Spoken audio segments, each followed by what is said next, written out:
Merci pour les croissants. Moi, je t'en prie, avec plaisir. Il y a aussi des pains, des chocolatines. Tu peux me passer la tasse Réseau Cortex, s'il te plaît? Réseau Cortex by Adoc, c'est le réseau des experts de l'entrepreneuriat en Occitanie.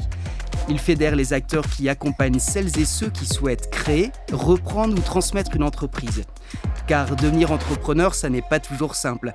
Et ce n'est pas moi qui le dis. Donc bonjour, merci d'avoir accepté de témoigner. Et pour commencer, est-ce que vous pourriez vous présenter, vous et la guilde d'Andérexia? Alors j'espère que je prononce bien. Ouais, très bien. Merci. Alors, donc, je m'appelle Théo Dobler, j'ai 28 ans et je suis patron à la guilde d'Andérexia, donc un bar à jeux sur le thème médiéval fantastique et du jeu de rôle, que ce soit sur table, grandeur nature, en général, qui est basé à Toulouse. Pourquoi? Comment? D'où vous est venue cette idée? Ça remonte à assez loin. En fait, j'ai depuis un peu un rêve de gosse d'ouvrir un établissement dans le domaine du jeu. J'ai fait des parcours sur la création, pour de la création d'entreprise, donc c'était un peu le cadre de mes études pendant au moins 1 an et demi, 2 ans. Quelles étaient vos études justement? J'ai fait une école de commerce en région parisienne. Pendant ces 2 ans préparatoires, comment vous avez fait et pour vivre? Et est-ce que vous avez été accompagné d'une manière ou d'une autre? Ou finalement, de par vos études, est-ce que vous avez pu vous débrouiller seul? Mes études m'ont permis d'avoir un point de départ. Enfin, il manquait une bonne partie du chemin. Donc, tout d'abord, ce qui a été essentiel pour pouvoir se lancer à temps plein dessus, c'est d'avoir quand même un revenu pour avoir de quoi vivre à côté. Donc, pour ça, j'ai pu aller à Pôle emploi où, du coup, j'ai récupéré le chômage pour lequel j'avais cotisé pendant 1 an et demi, 2 ans, pendant 1 an et demi, en fait, même. J'ai pu mettre de côté 4 000 euros, ce qui est très peu, ce qui est vraiment très peu. Du coup, on a dû se tourner forcément vers d'autres sources de financement.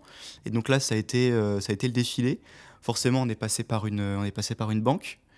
On est passé aussi par des aides régionales, donc Initiative Haute-Garonne et Midi-Pyrénées Active.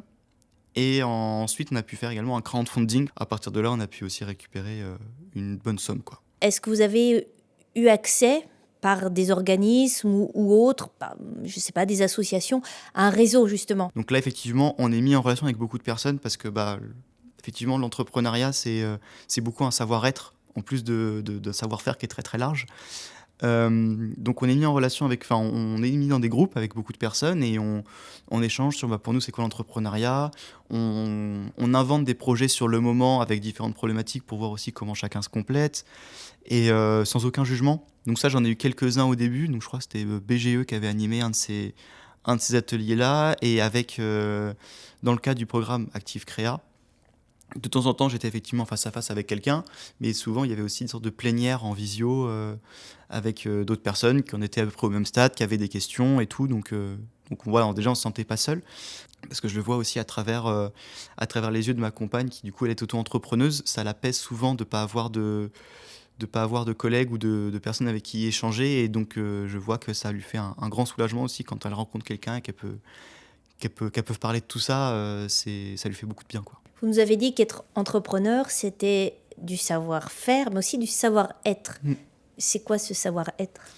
Avoir beaucoup de patience, pas mal de résilience, parce qu'il y a aussi un côté où quand on est en CDI, si un jour on est malade ou si un jour on est un peu plus lent pour X ou Y raison, c'est pas grave, il y a quelqu'un qui va aussi avancer à côté, donc ça va toujours aider. Quand on est entrepreneur, si on n'avance pas sur le projet n'avance pas, tout simplement. Tout ça, ça s'apprend, et ça s'apprend en essayant et en se trompant et en écoutant les retours des autres. Ah oui, super important aussi, il faut parler de son projet autour de soi. Il ne faut pas hésiter à en parler. L'ère du je garde mon projet secret parce que les gens sinon vont me le piquer, c'était quand Google commençait à se développer. Aujourd'hui, c'est plus le cas du tout. Au contraire, il faut avoir les avis, les retours des gens. Donc il faut savoir se remettre en question, mais aussi savoir se dire que ça va fonctionner aussi. C'est contrebalancer le truc, c'est pas forcément évident, mais tout se teste. Se dire qu'on n'a pas encore 30 ans et qu'on a ouvert un truc comme ça, ça fait plaisir, quoi, forcément, un petit peu à l'ego, il faut.